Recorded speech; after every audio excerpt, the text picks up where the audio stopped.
Amen. Amen. Asseyez-vous dans la présence de Dieu. Oui. Que Dieu suscite des ennemis pour les ennemis. Dans la semaine, je voulais prier vers 3h du matin. Et le Seigneur m'a dit simplement, demande-moi de susciter des ennemis pour les ennemis de ta nation. Demande-moi de susciter des ennemis pour tes ennemis. Je dis waouh. Si tes ennemis ont des ennemis, ils vont plus se préoccuper de toi. Ou bien, si tes ennemis ont des ennemis qui les poursuivent, qui veulent les ôter la vie, est-ce qu'ils auront le temps pour parler de toi?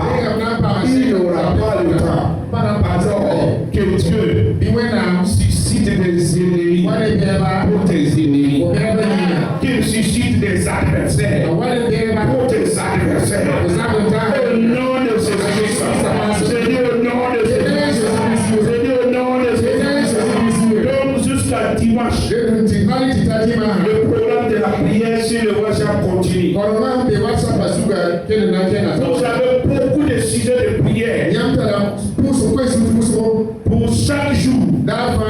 Ceux qui ne peuvent pas lire, demandez aux gens de lire pour vous. Donc vous allez jusqu'à dimanche. Donc nous prions que Dieu suscite les ennemis pour mes ennemis. Crée des problèmes à ceux qui me créent des problèmes. Donne des insomnies à ceux qui me donnent des insomnies. Fais pleurer ceux qui me font pleurer. Au nom de Jésus-Christ, je dis au nom de Jésus-Christ, je dis que l'histoire de ta famille change, que l'histoire de ta destinée change. Là où tu avais échoué, je déclare la victoire au nom de Jésus. Là où les ennemis se moquaient de vous, se moquaient de votre famille, que l'histoire de vos familles change. Je dis que l'histoire de vos maisons change, que votre situation change. Dans la maladie, libère vos yeux, libère vos sangs, libère votre corps. Au nom de Jésus-Christ. Amen. Donc, avant de prier pour les malades, nous continuons comment vivre le miracle de Dieu. Comment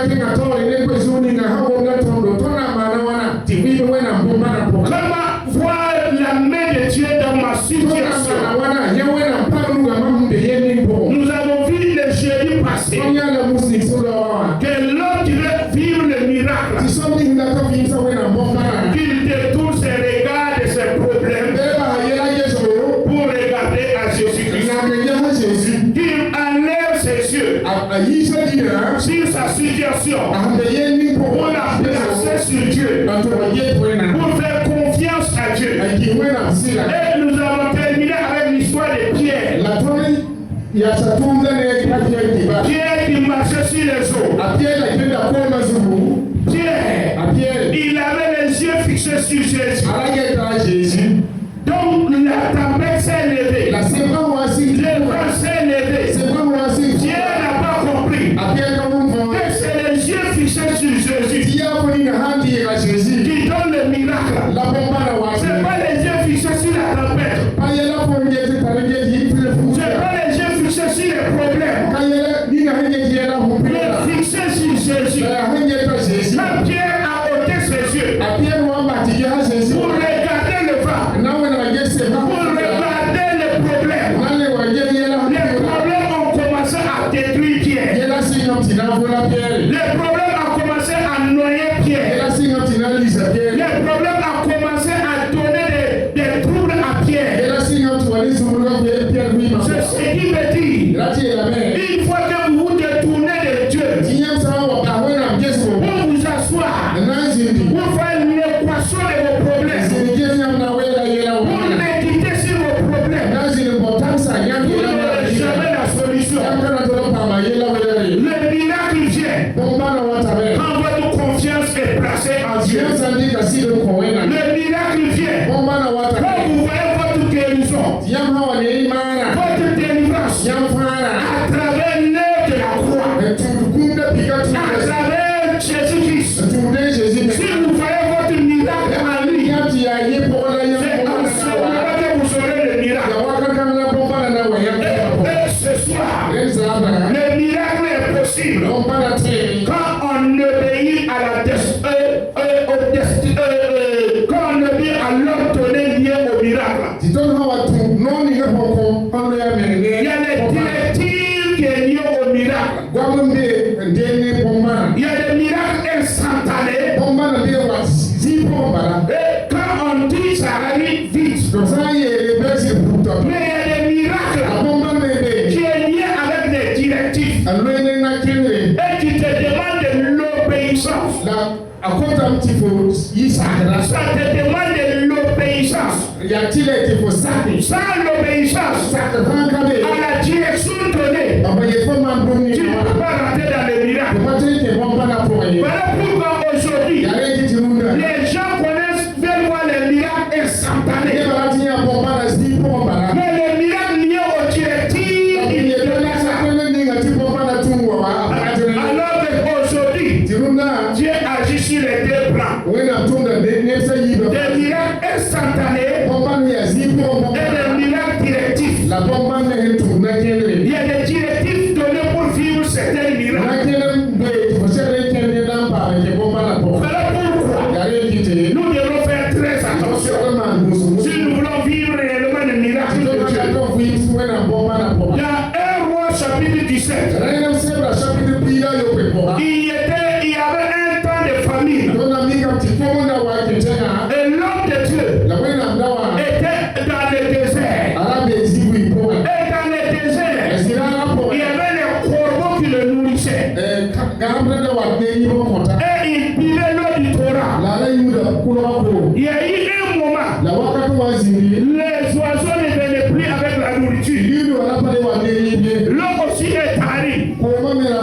Et Dieu dit à son serviteur, lève-toi, va à Sarepta.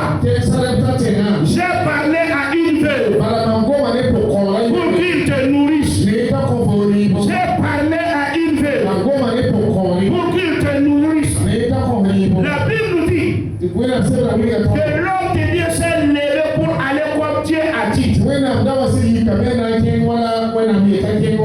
quand il est arrivé aussi, il a réellement vu la veuve. Pas n'importe quelle veuve. La veuve dont Dieu avait parlé. La veuve dont Dieu l'avait dit. Ta famille va finir. Ton nuit va finir. Mais je vais t'envoyer mon serviteur. Quand il va venir chez toi, c'est toi qui dois les nourrir. C'est toi qui dois lui donner à manger. Dieu a dit, j'ai ordonné à une veuve pour qu'il te nourrisse. Donc Dieu a donné un ordre. Et cet ordre est lié au miracle que Dieu voulait faire dans la vie de cette femme. Donc il y a des miracles. Pour que Dieu fasse certains miracles dans ta vie, il va te donner des directives à suivre. Il va te donner des ordres à obéir. Et tant que tu n'obéis pas, tu ne peux pas vivre le miracle. C'est ça qui fait qu'aujourd'hui, si ton problème n'est pas lié au miracle instantané, mais c'est lié au miracle directif, tu dois faire très attention. Beaucoup s'attendent au miracle instantané. Mais ce Dieu, ce n'est pas le miracle instantané qu'il avait prévu pour toi. Il a prévu un autre miracle pour toi. La Bible nous dit que Élisée s'est levé. Élie s'est levé. Il est arrivé à Sarepta. Et il a vu une veuve qui est en train de ramasser du bois. Le verset 10. Il ramassait du bois. Pour faire quoi? pour aller préparer son pain de farine qu'il avait. Et Élisée va parler à la femme. Élie va dire à la femme de lui préparer du pain. La femme dit, c'est ce que ton Dieu est puissant. C'est ce que ton Dieu est fort. Mais ici, là, il faut un miracle. S'il n'y a pas de miracle, ce qui reste dans le pot, c'est un peu de l'huile et un peu de farine. Et cela suffit aujourd'hui pour moi et mon enfant. Il faut que nous mangeons cela. Nous allons mourir. Donc la femme dit, si ce n'est pas un miracle, si ce n'est pas Dieu qui m'a intervenu, c'est ça qui a fait qu'il a dit, je sais que Dieu est vivant. Je sais que Dieu est puissant. Elle a train de montrer qu'elle aussi elle s'attend à Dieu. Elle laisse avoir un miracle chez Dieu. Mais Élisée lui dit, cette fois-ci, le miracle est lié à une directive. Tu ne peux pas avoir le miracle si tu ne suis pas la direction que Dieu t'a donnée. Ici, il n'y a pas de miracle instantané. Il n'y a pas de fermer les yeux et puis se lever voir. Il dit à la femme, Dieu va faire le miracle à une seule condition, que toi tu acceptes de céder d'abord ce que tu as. De céder d'abord ce que tu as avant d'avoir le miracle. Donc il y a le miracle. Pour les avoir, il faut obligatoirement s'aimer. Il faut obligatoirement donner ce que tu as pour pouvoir avoir le miracle que tu attends. Il y a des gens, ils veulent avoir le miracle, mais ils oublient quel genre de miracle qu'il doit avoir. Si c'est le miracle de la femme de Sarepta, c'est le miracle de directive que Dieu a donné. Tu veux voir le miracle? Donc nourris d'abord mon serviteur. Tu veux voir le miracle? Sème d'abord. Sème ce que tu as. Donne ce que tu as. C'est ce que tu as. Que moi Dieu je vais utiliser pour multiplier, pour te faire sortir de la famille. Donc regarde ta vie. Tu t'attends à un miracle. Mais c'est quel genre de miracle? Mais le miracle instantané. On peut prier pour quelqu'un tout de suite. Il se lève, tout est fait. Mais les gens ont pris pour eux. Le miracle est lié aux directives qu'on les donne. C'est ça qui fait que les chrétiens manquent le miracle aujourd'hui. Un jour, il y a une femme qui m'a appelé. Elle m'a demandé de prier parce que elle, ses enfants traversent une situation. Et que c'est réellement une bataille qu'ils traversent. Et il faut un miracle, une intervention divine. J'ai prié. J'ai prié. Rien ne change. J'ai dit à Dieu. J'ai dit comment faire pour aider cette femme. J'essayais de me dire, pour qu'elle gagne ce miracle, il faut qu'elle s'aime. Alors que moi je n'aime pas demander les gens de s'aimer. Donc ce jour, j'étais